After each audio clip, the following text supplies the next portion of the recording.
하나님의 말씀은 전도서 7장 1절입니다.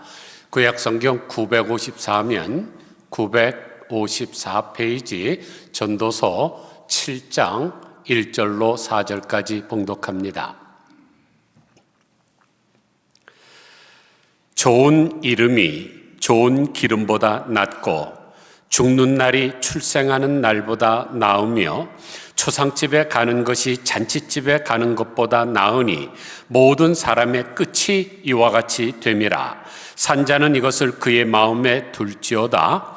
슬픔이 웃음보다 나음은 얼굴에 근심하는 것이 마음에 유익하기 때문이니라.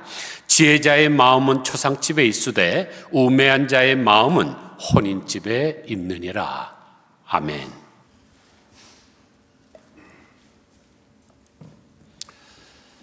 고사성어들 가운데 양약고구라는 용어가 있습니다. 양약고구는 좋은 약은 입에 쓰다라는 뜻이죠. 중국의 사마천이 쓴 사계라는 역사책에 나오는 말인데, 한나라의 유방이 진나라의 수도인 함양을 정복했을 때의 일입니다. 승리에 도취해갖고 사치를 하고 쾌락을 누리며 주색잡기에 정신이 빠졌습니다. 역발산 기계사라고 산을 뽑아버리고 세계를 압도하는 기계가 있다는 항우와 지금 일전을 앞두고 있는데 주색잡기에 빠져 있으니까 충신이었던 번쾌가 걱정이 됐습니다. 폐하, 정신 차리시옵소서. 이제 항우와 일전을 앞두고 있나이다. 그런데도 이 주색에 빠져갖고 정신을 차리지 못합니다. 그때 최측근이었던 장랑이 나서서 유방에게 간합니다. 충언은 귀에 거슬리나 행실에는 이가 되고 좋은 약은 입에 쓰나 병에는 잘 듣습니다. 이 말에 충격을 받고 유방이 정신을 차려서 항우와 전쟁에서 이겨서 세상을 잘 다스렸다는 이야기입니다. 맞습니다. 몸에 좋은 약은 씁니다. 그러나 그것을 잘 쓰면 건강에 유익하지요. 마찬가지로 소중한 교훈은 귀를 거슬리지만 듣기에 힘들지만 그러나 잘 듣고 따르면 운명이 바뀝니다. 오늘 본문인 전도서가 바로 그러한 말씀들을 기록한 책입니다. 하나님의 백성답게 살게 하기 위해서 주시는 교훈인데 이 교훈들이 일반적으로 따르기가 좀 힘듭니다. 그래서 많은 사람들은 한 귀로 듣고 한 귀로 흘려버리죠. 그러나 양약고구의 자세로 그 말씀을 잘 듣고 따른다면 복을 받게 됩니다. 우리는 지난 수요일 날 음력설, 즉 구정을 맞이했는데 우리나라 사람들은 새해를 맞이하게 되면 늘 똑같이 하는 인사가 하나 있습니다. 새해 복 많이 받으세요. 그러면 우리 민족이 그렇게 염원하는 그 복은 어떤 복일까요? 일명 오복이죠. 그러면 오복은 무엇인가요? 유교의 경전인 서경에 나오는데 수, 부, 강령, 유호독, 고종명, 쉽게 말하면 오래 살고 재물이 많고 건강하고 덕이 있고 제명들에 죽는 것을 말합니다. 그러나 성경은 오복보다 더 훨씬 더 높은 차원의 복이 있고 업그레이드된 복이 있다고 말씀하고 있습니다. 그래서 우리 민족의 복의 개념을 완전히 무너뜨리는 것이 마태복음 5장에 나오는 팔복이죠. 심령이 가난한 자는 복이 있나니 애통하는 자는 복이 있나니 온유한 자는 복이 있나니 의에 줄이고 목마른 자는 복이 있나니 긍휼히 여기는 자는 복이 있나니 마음이 청결한 자는 복이 있나니 화평케 하는 자는 복이 있나니 의를 위하여 박해를 받는 자는 복이 있나니. 산상보훈에 나타나는 이 복은 세상 사람들이 그렇게 염원하고 추구하는 복을 눈을 씻고 아무리 찾아도 단 한 번도 나오지 않습니다. 그래서 성경에는 세상 사람들의 사고방식과 생활 태도로는 도저히 이해되지 않는 역설적인 교훈들이 많습니다. 그러나 깊이 생각해 보면 거기에 정말 진리가 있죠. 그것을 우리가 역설이라고 하는 것입니다. 사실 세상에는 좋아 보이는 것도 있고 좋아 보이지 않는 것도 있습니다. 그런데 피상적으로 볼 때 좋아 보이는 것이지 사실 자세히 보면 좋지 않은 것이 많습니다. 예를 들어 볼까요? 여러분 한국에 방문하게 되면 대전 가면 유명한 명물 있죠. 성심당. 전국에서 여기에 빵이 맛있다고 몰려오고 있습니다. 그런데 성심당 빵을 많이 먹으면 어떻게 될까요? 빵같이 되죠. 그 다음에 당뇨 걸리죠. 또 충치가 생겨서 이빨을 뽑게 됩니다. 그러나 씁쓸한 케일을 자주 먹으면 면역이 올라가고 건강에 아주 좋습니다. 이런 차원에서 지혜로운 전도자였던 솔로몬 왕은 사람들이 좋게 말하는 것과 그렇지 않은 것을 비교하면서 참으로 더 좋은 것이 무엇인지를 말씀하고 있습니다. 그래서 우리 기독교 진리를 종종 파라독스, 역설이라고 하는 것이죠. 그러면 무엇이 진짜 복이고 어떻게 사는 것이 보다 나은 삶을 사는 것일까요? 첫째, 좋은 이름이 좋은 기름보다 낫다고 하십니다. 1절 전반부를 보니까 좋은 이름이 좋은 기름보다 낫고, 여기서 좋은 이름은 명예를 가리키고 좋은 기름은 향유를 가리킵니다. 좋은 명예를 히브리어로 쉔이라 그러는데 이 좋은 기름, 이 향유는 쉐멘이라 그럽니다. 그러니까 일종의 언어 플레이죠. 워드 플레이, 언어 유희입니다. 그런데 좋은 기름은 부의 상징입니다. 아모스서 6장 4절을 보면 부자들은 상하상에 누우며 침상에서 기저귀에 켜며 양떼에서 어린 양과 우리에서 송아지를 잡아서 먹고 비파 소리에 맞춰서 노래를 지저귀거리며 대접으로 포도주를 마시며 귀한 기름을 몸에 바르면서 요셉의 환난에 대해서는 근심하지 아니하는 자로다 그랬습니다. 그러니까 좋은 기름은 재물의 상징인데 좋은 기름보다 좋은 이름이 낫다고 했으니까 무슨 뜻일까요? 재물을 쌓아놓는 것보다 명예를 택하라는 것입니다. 그런데 보통 육에 속한 사람들은 재물을 더 귀히 여기죠. 그런데 가만히 한번 생각해 보세요. 정직하게 세금 다 내고 다른 사람에게 전혀 피해 안 끼치고 부자 된 것은 찬송할 만 일입니다. 그런데 우리나라의 대기업의 갑부들은 어떻습니까? 다른 사람의 고요를 짜지 않습니까? 이중장부 만들어서 세금 내지 않고 외국에다 비자금 빼돌리고 이런 방법으로 돈을 버는 것은 불의한 일입니다. 그래서 재물 때문에 명예를 잃는 경우가 얼마나 많습니까? 많은 명예를 쌓아놨다가도 뇌물을 받음으로 말미암아 일순간에 잃어버리는 사람들이 많죠. 이런 것은 소탐대실입니다. 그래서 잠언 22장 1절을 보면 많은 재물보다 명예를 택할 것이요 은이나 금보다 은총을 더욱 택할 것이니라 그랬습니다. 그러면 명예, 즉 좋은 이름이 왜 그리 중요할까요? 이름은 단순하게 다른 사람을 부르는 호칭이 아닙니다. 그 사람의 인격과 존재를 상징하죠. 내가 어떤 삶을 살아서 어떤 사람으로 기억되는가는 그 이름에 담겨지게 됩니다. 예를 들어서 우리가 이순신 장군 하면 여러분 이순신 장군의 발문수 아십니까? 이순신 장군의 혈액형 아세요? 키가 얼마나 되지는 아십니까? 그 집에 숟가락이 몇 개인 줄 아세요? 아무것도 모르죠. 그러나 우리는 그분의 인격과 그분의 충정과 그분의 공적은 잘 압니다. 그래서 우리나라 속담에도 호랑이는 가죽을 남기고 사람은 이름을 남긴다 그랬습니다. 그러면 좋은 이름이 무엇일까요? 하나님이 기억하셔서 생명책에 기록된 이름이 좋은 이름입니다. 요한계시록 3장 5절에 이기는 자는 내가 그 이름을 생명책에 기록하리라고 하셨습니다. 누가복음 16장에는 부자와 나사로의 이야기가 나옵니다. 이 부자는 향유를 많이 가지고 포도주를 대접으로 마시면서 고기를 뜯어먹고 산의 진미를 즐기는 사람이죠. 세상에서는 성공한 사람입니다. 누구나 부러워할 수 있습니다. 그런데 한 가지 문제가 뭘까요? 하나님이 그의 이름을 기억하지 않았다는 사실입니다. 그래서 부자, 그렇지 그 사람 이름이 없지 않아요? 그러나 거지 나사로는 어떻습니까? 세상에선 실패자 같아요. 남의 상에서 떨어지는 것을 먹고 몸에는 헌대가 나고 개들이 핥고, 그러나 그는 하늘나라에 들어갔습니다. 왜냐하면 하나님이 그의 이름을 기록했기 때문이죠. 나사로야. 사실 재물을 택하여 재물을 따라가다 보면 죄를 짓고 인생을 추하게 살게 됩니다.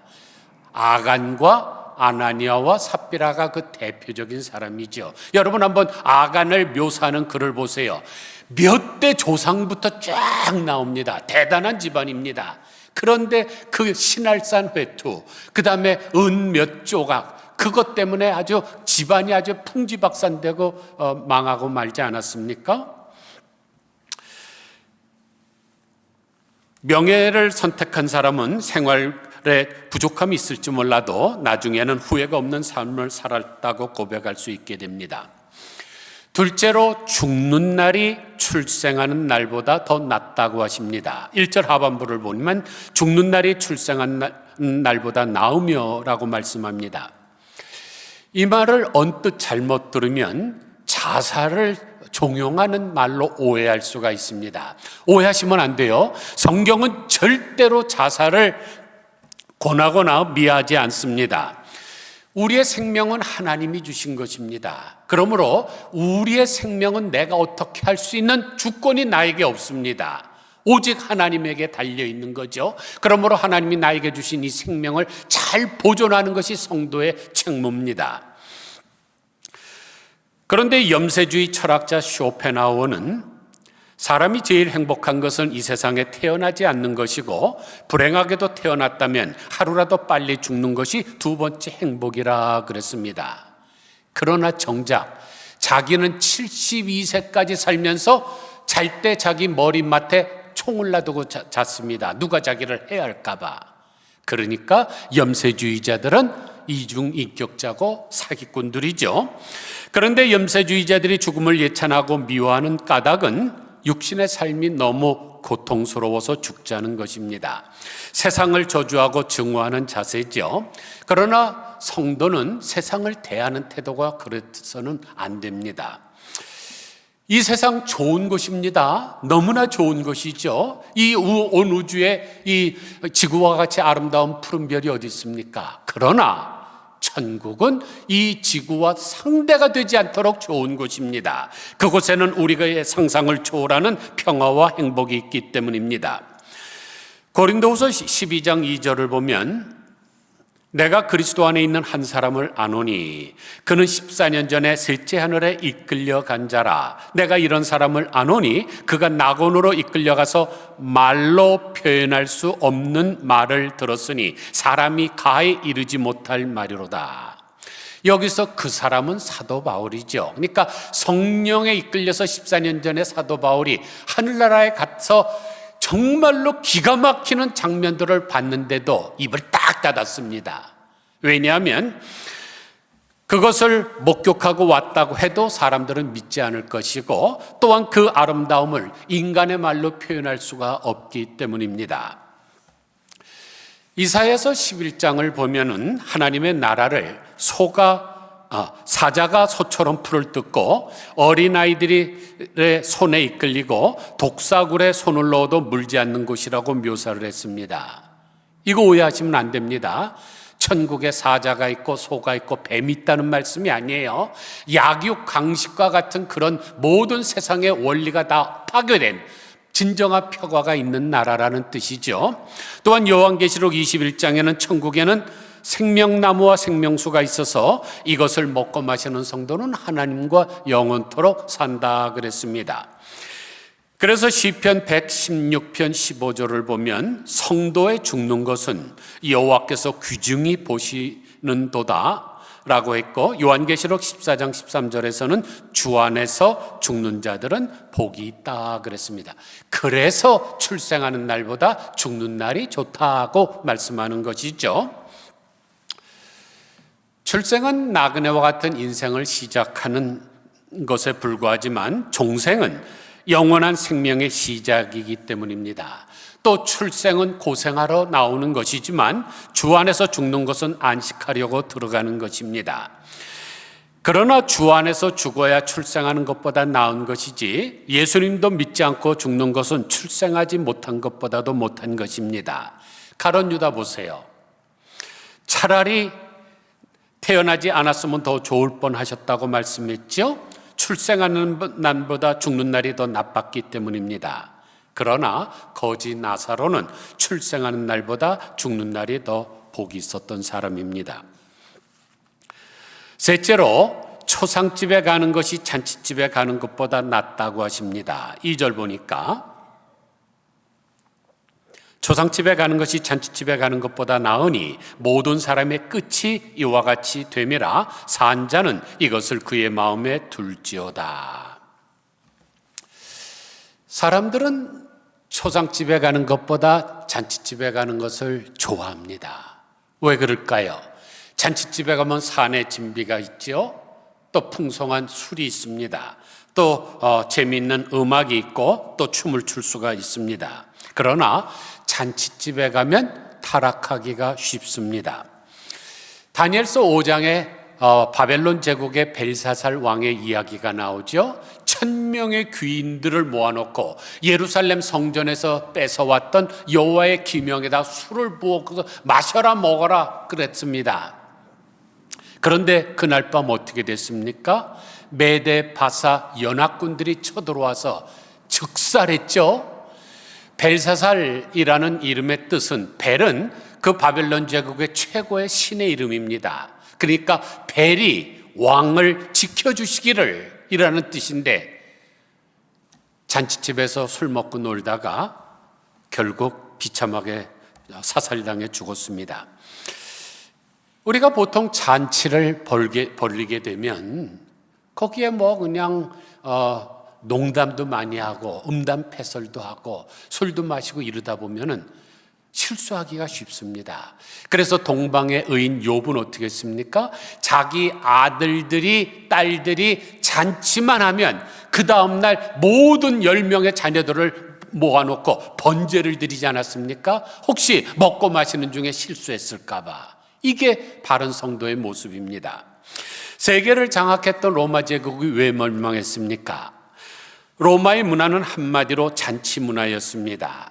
날마다 파티를 열고 먹고 마시고 목욕을 즐겼죠. 심지어 발견된 물건들이 있는데 이 사람들은 실컷 먹고도 지금 보면은 너무 많은 음식이랑 좋은 술들이 많은데 이걸 더 먹을 수가 없으니까 토하는 것도 있었습니다. 또 토하고 나서 또 들어가서 또 먹는 거죠. 로마 제국은 외부의 침략으로 멸망한 게 아닙니다. 이 잔치 문화 때문에 멸망을 했습니다. 그러나 초상집에 가면 어떻습니까? 인생을 새롭게 조명할 수 있죠. 나도 머지않아서 저 네모난 상자 안에 누워 있겠구나. 그래서 일의 끝에 마음을 두는 사람이 긴 안목을 가진 사람입니다. 우리는 눈 앞을 보지 말고 멀리 보아야 됩니다. 현재의 즐거움이 최고라고 생각하는 사람은 가끔씩 초상집에 갈 필요가 있습니다. 최근 들어서 느림의 철학이 굉장히 사람들에게 관심을 끌고 있죠. 참되고 소중한 것들의 의미를 생각할 겨를도 없이 바쁘게 살아가는 현대인들에게 느림의 미학은 자기 반성을 위해서 필요합니다. 그런데 우리가 느림의 미학을 배우려면 공동묘지 가보면 좋습니다. 가서 한번 그 명판들 한번 보세요. 5살에 죽은 사람도 있고 15살에 죽은 사람도 있고 박사학위를 가졌던 5개 국어를 능통하게 하는 사람은 아무런 소용없습니다. 누구나 다 가는 것이죠. 그리고 내가 저 관에 들어가 있을 때 조문 온 사람들에게 욕을 먹진 말아야지. 여러분, 헤롯 대왕 예수님을 죽이기 위해서 2살 아래 있던 아이들을 다 죽인 사람 아닙니까? 이 사람이 얼마나 악한 짓을 많이 한 사람이에요. 그래서 그 예루살렘의 아주 현자들, 지혜로운 사람들, 아주 그냥 명명 있는 사람들을 붙잡았습니다. 그리고 자기 죽을 때 동시에 죽여버려라. 그러면 그 사람들의 가족들이 호곡을 할 거 아니에요? 그러면 자기의 비참하게 죽는 것이 가려질까 봐 그런 악한 일을 한 사람이 있죠. 우리가 죽었을 때 저분 덕분에 내가 살았다, 이런 말을 들어야지 저놈 참 잘 되졌다, 이런 얘기 들어서야 우리가 인생을 잘못 산 거죠. 또한 죽음의 문제를 내가 해결할 수 없다는 것도 깨닫고 죽음 앞에서 겸손하게 됩니다. 그래서 죽음의 문제를 해결해 주시는 하나님을 의지하게 되는 것이죠. 그러므로 우리가 초상집에 갈 때까지는 마음을 가지고 신앙생활을 해야 우리가 바르게 신앙생활할 수가 있습니다. 내가 지금 사과할 사람은 없는가? 내가 원수처럼 지내는 사람은 없는가? 내가 다른 사람의 빚을 진 것은 없는가? 살펴서 그것을 깨끗하게 청산해야죠. 죽기 전에 좋은 일도 많이 해야 됩니다. 기부도 하고 시신장기도 기증을 해야 됩니다. 우리가 초상집으로 가는 마음으로만 산다면 이 세상에 사치와 향락은 사라질 것입니다. 분노와 증오도 사라질 것입니다. 얼마 남지 않은 인생 모든 사람을 사랑하면서 살 것입니다. 그래서 오늘 본문 4절에 지혜자의 마음은 초상집에 있고 우매한 자의 마음은 잔치집에 있느니라고 한 것입니다. 넷째로 웃음보다는 슬픔이 낫다고 하십니다. 3절 보니까 슬픔이 웃음보다 나음은 얼굴에 근심하는 것이 마음에 유익하기 때문이라. 이 말도 오해하시면 안 됩니다. 하나님이 우리에게 주신 분복 가운데 이 웃음이라는 것이 얼마나 중요한 선물인지 몰라요. 암 치료 전문가의 글을 읽은 적이 있는데 암을 치료하는데 부작용이 없이 가장 효과적인 치료제가 웃음이라고 했습니다. 자기가 치료하는 환자의 예를 들면서 병원의 진단은 1개월밖에 못 산다고 했는데 이분은 3년이 지난 지금도 건강하게 살고 있다고 합니다. 그 비결은 그 환자는 너무나 많이 웃는다고 합니다. 치료받으러 와서도 그 의사인 자기를 배꼽 잡고 웃게 만든다고 합니다. 실제로 오사카 대학교 의료팀의 연구 결과를 소개하면서 사람이 1분에서 5분간 파한 대소를 하면 암세포를 죽이는 세포가 14% 증가한다고 합니다. 그러므로 많이 웃으시기 바랍니다. 그런데 어떤 분은 이렇게 얘기하죠. 웃을 일이 있어야 웃죠. 그런데 지금까지 제가 말씀드린 그 암 전문가가 하는 얘기가 이겁니다. 인간의 뇌는 억지 웃는 웃음과 기쁜 웃음을 구별하지 못한다. 무슨 얘기예요? 내가 정말로 기뻐서 웃든지, 아니 나 기쁘지 않지만 내가 웃어야지 그러고 웃는 거, 뇌는 그것을 구분할 줄 모릅니다. 그러니까 내가 웃기만 하면 암세포를 죽이는 면역력이 14% 팍팍 올라가는 거죠. 그러니까 여러분 거울을 보면서 웃으세요. 이야, 나만큼 잘생긴 사람 세상에 없구나. 까까까까까. 하여간 어떤지 뭐든지 웃으시기 바랍니다. 그런데 본문에서 웃음보다 슬퍼하는 것이 낫다고 한 이유는 뭘까요? 여기서 말씀하시는 것은 회개를 말씀하는 거죠. 마태복음 5장 4절에서 애통하는 자는 복이 있나니 천국이 저희 것임이라 그랬습니다. 사도 바울도 고린도후서 7장 10절에서 하나님의 뜻대로 하는 근심은 후회할 것이 없는 구원에 이르게 하는 회개를 이루는 것이라 그랬습니다. 내가 지은 죄 때문에 애통하면서 하나님 앞에 회개하는 것은 너무나 귀한 것입니다. 죄를 지었으면서도 슬퍼하지 않고 회개하지 않고 오히려 웃고 즐기다가 멸망을 당한 노아 시대의 사람들보다 노아의 선포를 듣고 금식령을 내리면서 회개했던 니느웨 사람들이 더 난 사람이라고 성경은 말씀합니다. 또 위선적이고 형식적인 죄를 범하면서도 항상 자기들이 최고라고 우월주의에 빠져서 살다가 예수님에게 책망을 받은 바리새인들보다 주여 나를 불쌍히 여기소서 하고 자기의 가슴을 쳤던 세리나 창기가 더 나은 사람이라고 성경은 말씀합니다. 자기들이 죄인인지도 모르고 가늠하다 현장에서 잡힌 여인을 돌로 쳐 죽이려고 했던 그 사람들보다 자기의 죄를 알고 눈물을 흘리며 슬퍼했던 그 여인이 더 낫다고 주님은 말씀하십니다. 그러므로 우리가 근심하면서 슬퍼하는 것은 큰 유익이 됩니다. 그런데 내가 정작 울어야 되는 데서 울지 않으면 나중에는 웃어야 할 곳에서 영원히 우는 날이 올 것입니다. 슬픔이 웃음보다 낫다는 말은 인생의 깊이를 가르치는 말입니다. 얕은 웃음보다 슬픔의 고뇌를 맛보라는 것이죠. 보통 딸이 시집을 가면 옛날에는 어머니들이 진주를 줬습니다. 왜 진주를 줬을까요? 얼어붙은 눈물이라는 뜻입니다. 그러니까 시집살이하고 인생 살아갈 때 어려울 때마다 진주를 보면서 얼어붙은 눈물에는 진실이 있습니다. 그래서 하나님 보실 때의 눈물보다 더 아름다운 것은 없죠. 그래서 시편 56편 8절을 보면 나의 눈물을 주의 병에 담으소서 이것이 주의 책에 기록되지 아니하였나이까 라고 그랬습니다. 성경에 예수님께서 웃으셨다는 말은 단 한 번도 나오지 않는데 우셨다는 말씀은 3번이나 기록되어 있고 심지어 통곡하셨다는 말씀까지 있습니다. 하나님은 애통하는 사람을 기뻐하십니다.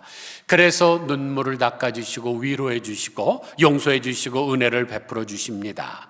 그런데 가장 중요한 것은 그런 사람을 기억하신다는 것입니다. 기억하기 때문에 그가 흘린 눈물을 주위의 눈물병에 담아 보관하시는 것이죠.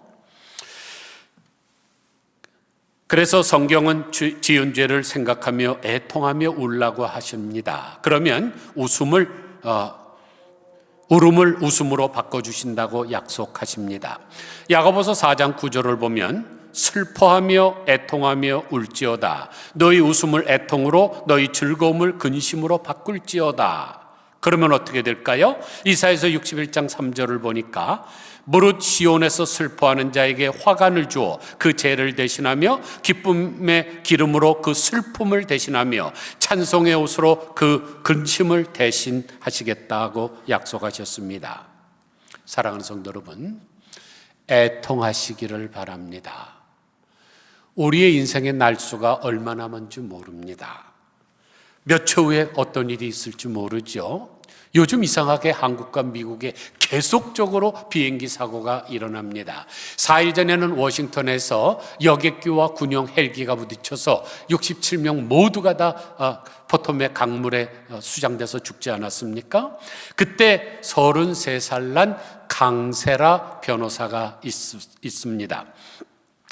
그분은 명문대학교인 밴더빌트 대학교를 졸업하고 펜실베니아 대학 유펜 로스쿨에서 최우등생으로 마쳤고 지방법원 판사를 거쳐 워싱턴 DC의 유력한 윌킨스 스테크로프 록펌에서 근무하면서 승승장구하다가 캔셔스 주로 출장 갔다 오다가 비명 행사를 했습니다. 이 여자보다 잘 나가던 사람이 어디 있습니까? 33살에 판사도 했죠. 그 유명한 아이빌리그의 최우등상을 받고 졸업을 하고 이제 결혼 10주년을 맞이해서 이번 달 20일 날 하와이로 여행을 가려고 그랬는데 하나님이 부르시면 무슨 방법 없습니다. 우리의 인생도 이제 어떻게 끝날지 모르죠. 그러므로 준비해야 합니다.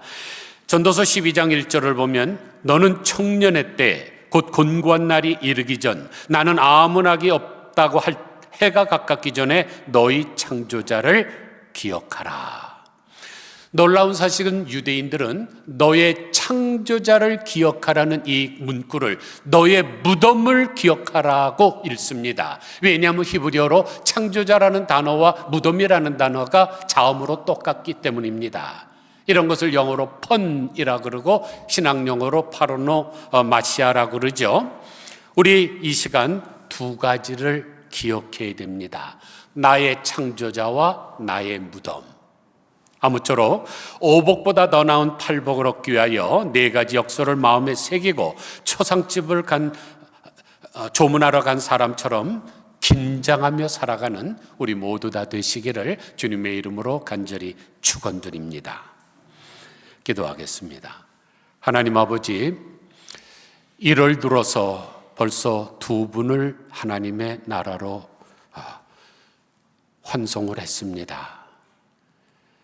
건강하셨던 김상규 집사님 저녁 식사까지 잘 잡숫고 나 자러 들어간다 하고 20분 뒤에 들어가 보니 조용히 하나님의 나라에 가셨고, 또 이제 이번 달 25일이면 95세 되면서 장수했던 우리 노재민 장로님, 암에 걸려서 25년 동안 투병을 했지만은 하나님의 은혜 가운데에 건강하게 사셨는데 또 아무 고통 없이 또 하나님의 나라에 갔습니다. 이제 다음에는 내 순서가 될 것을 생각하고 준비하는 삶을 살게 하여 주옵소서.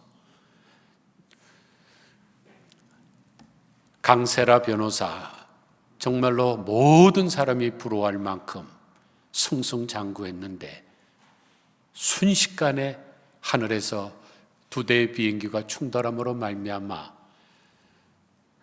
이 세상을 하직하게 됐는데, 하나님, 우리가 살아가는 인생 가운데 어떤 일이 일어날지 아무도 모릅니다. 막연하게 살지 말게 하여 주시고 준비하며 살게 하여 주시옵소서. 오늘 4개의 역설이 나오는데 우리 세상적인 지혜로 보면은 이해가 되지 않는 부분들이 있지만은 뒤집어 읽으면 다 이해가 되는 일입니다. 쓴 약은, 양약은 쓴 거와 마찬가지로 이런 말씀들이 우리에게 별로 듣기 좋은 말은 아니지만은 그것이 입에 들어가면은 영약이 되는 거와 마찬가지로 하나님 아버지, 우리의 이런 교훈들이 우리의 영혼을 살찌게 하는 귀한 말씀인 줄 압니다. 잘 준비하면서 주님 만날 날을 고대하게 하여 주옵소서. 예수 그리스도의 거룩하신 이름으로 간절히 기도드리옵나이다. 아멘.